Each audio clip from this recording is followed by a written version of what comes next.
కావాలి. అది సమంజసమైనటువంటి కోరిక. ఎందుకంటే వారు అక్కడి నుంచి రూల్ చేశారు కాబట్టి ఆ రూల్ చేసినటువంటి శ్రీకృష్ణదేవరాయలు గారి విగ్రహం తప్పకుండా పెడదాం. దానికి మా సుబ్రహ్మణ్యం గారినే ముందుండమంటున్నాం. ఎందుకంటే వారిలో ఆ పట్టుదల ఉంది.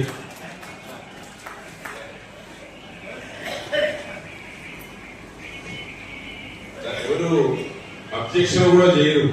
చరిత్ర ఉంది. శ్రీకృష్ణదేవరాయలు గారు అంటే అందరికీ అభిమానం ఉంది, ప్రేమ ఉంది.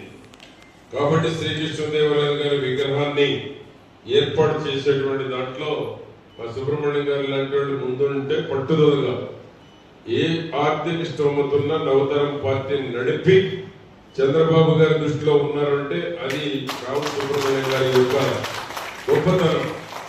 లోకేష్ బాబు గారికి చెప్పగానే మిత్రులు చేసుకొని తెలుగుదేశం పార్టీకి మద్దతు ఇచ్చారు.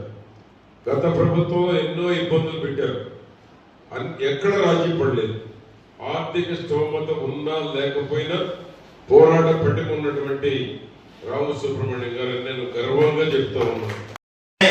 మరి కార్యక్రమానికి ముఖ్య అతిథిగా హాజరైనటువంటి శాసనసభ్యులు ప్రతిపాటి పుల్లారావు గారికి కృతజ్ఞతలు తెలియజేస్తూ అందరం కామన్ గా అనుకున్నటువంటి ఒక విషయాన్ని మనమందరం చిలకలూరుపేట నియోజకవర్గంలో ఉన్నటువంటి ఎవరైతే కాపు సామాజిక వర్గానికి సంబంధించినటువంటి తెలగ సామాజిక వర్గానికి సంబంధించినటువంటి అందరం ఉన్నాము, మనందరి తరఫు నుంచి ఒక విన్నపం, ఒక విజ్ఞప్తిని మరి శాసనసభ్యులు వారికి తెలియజేయడం కోసమే ఒక నిమిషం టైం తీసుకున్నాను. నేను రెడ్డి రాజుల చరిత్ర కొండవీడి కోట మీద ఒక ప్రాభవాన్ని కలిగి కనబడతా ఉంది. కానీ 13వ శతాబ్దం 14వ శతాబ్దం ముగిసిన తర్వాత కొండవీడి కోట మీద గడిపతులు పరిపాలించేటువంటి సమయంలో శ్రీకృష్ణదేవరాయలు గారు కొండవీడి కోటని జయించారు. కొండవీడి కోటని జయించిన తర్వాత కింద కత్తులబావి దగ్గర ఒక విజయ స్తూపాన్ని కూడా ఆయన ఏర్పాటు చేశాడు. కొండవీడిని పరిపాలించినటువంటి చక్రవర్తి మాత్రమే కాకుండా దక్షిణ భారతదేశాన్ని మొత్తాన్ని కూడా పరిపాలించినటువంటి జనప్రియ చక్రవర్తి శ్రీకృష్ణదేవరాయలు గారు. శ్రీకృష్ణదేవరాయలు గారి ప్రతిరూపాన్ని చిలుకూరుపేట పట్టణంలో ఉంది. కానీ కొండవీడి కోట అనేది చాలా ప్రాముఖ్యత ఉన్నటువంటి పర్యాటక ప్రాంతం. దాని అభివృద్ధి ప్రదాత కూడా మన ప్రతిపాటి పుల్లారావు గారు. తర్వాత ఆయన తర్వాత వచ్చినటువంటి వాళ్ళు వాళ్ళ కాలంలో కొండవీడి కోట దగ్గర ఉన్న శ్రీకృష్ణదేవరాయలు గారి చిన్న కూర్చున్న విగ్రహం ఒకటి ఉంటుంది. ఒక 2-3 అడుగుల సైజులో ఉంటుంది విగ్రహం. ఆ విగ్రహానికి ఈరోజు రంగులు కూడా లేనటువంటి దుస్థితి.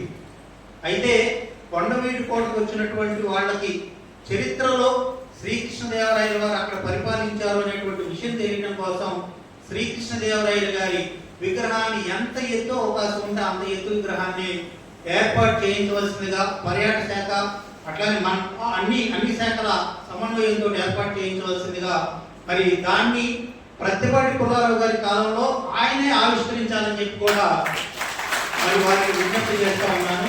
రెండో విజ్ఞప్తి ఏంటంటే చిలుకలూరుపేటకి ప్రభుత్వ పరంగా ఒక కమ్యూనిటీ హాల్, కాపు కమ్యూనిటీకి ఒక కమ్యూనిటీ హాల్ మరి వారి శక్తి మేరకు, వారి ఆలోచన మేరకు మరి వారు ఎట్లా మనం అందరం కూడా కలిసి మళ్ళీ ఒకసారి కూడా ప్రతిపాటి పుల్లారావు గారి దగ్గరికి వెళ్ళి మాట్లాడదాం. మన కమ్యూనిటీ నుంచి ఎవరైతే నాయకులు ఉన్నారో అందరం కలిసి, అట్లాగనే మిగతా సామాజిక వర్గానికి సంబంధించిన పెద్దలందరినీ కలుపుకొని మళ్ళీ ఒకసారి కమ్యూనిటీ హాల్ గురించి మనం అందరం కూడా పుల్లారావు గారిని రిక్వెస్ట్ చేద్దాం. అయితే ముఖ్యంగా అర్జెంటుగా ఎందుకంటే కృష్ణదేవరాయలు గారి చరిత్రను కనుగొను చేసేసారు. అక్కడ కొండ మీద కొండవీడి చరిత్ర అనే ఒక పుస్తకం ఉంది. కొండవీడికి సంబంధించినటువంటి మ్యూజియం ఉంది. అక్కడ రెడ్డి రాజుల చరిత్ర తప్ప మరొక కృష్ణదేవరాయలు గారి చరిత్ర కానీ, అచ్యుతదేవరాయలు గారి చరిత్ర కానీ, తిరుమల రాయలు గారు, ఆయనే ఆడివరం రాయలు అంటారు, కృష్ణదేవరాయలు గారు అల్లుడు, ఈ చరిత్రలు ఎక్కడ కూడా కనిపించట్లేదు. కత్తులబావి నిర్మించింది కూడా అచ్యుతదేవరాయలు. కృష్ణదేవరాయలు గారు మన సంతగుడిపాడు తెలుసు కదా, సంతగుడిపాడు దగ్గర ఉండి ఆయన వేలాది మంది సైన్యంతో ఇక్కడ కొండవీడి మీద 4 రోజుల పాటు ఉండి యుద్ధం చేసి కొండవీడిని గెలిచాడు. కొండవీడు మొత్తం కూడా ఆయన ఆధ్వర్యంలో వెలిగిపోయింది కొండవీడు. కాకపోతే మనకి చెప్పిన చరిత్రలో ఆనపోతారెడ్డి గారు, ఆనవేమారెడ్డి గారు వీళ్ళ ఆధ్వర్యంలో కొండవీడు వెలిగింది, ప్రాభవాన్ని సంతరించుకుందని చెప్తారు. అది 13, 14 శతాబ్దాలు, 15వ శతాబ్దం, 16వ శతాబ్దం, 17వ శతాబ్దం. ఈ శతాబ్దాల్లో ఎవరైతే విజయనగర రాజులు ఉన్నారో శ్రీకృష్ణదేవరాయలు గారి తర్వాత వారసులు వాళ్ళ ఆధ్వర్యంలో కొండవీడు వైభవాన్ని కలిగి చరిత్ర కలిగి ఉన్నటువంటి ప్రాంతం కాబట్టి దయచేసి మాది విన్నపంగా తీసుకోవాలని చెప్పి మా అందరి కోరికగా దీన్ని మన్నించి కృష్ణదేవరాయలు గారి విగ్రహాన్ని ఏర్పాటు చేయడానికి మరి ఒక పెద్ద మనసు ఆలోచించాలని చెప్పి ప్రతిపాటి పుల్లారావు గారిని విజ్ఞప్తి చేస్తూ సెలవు తీసుకుంటా ఉన్నాం.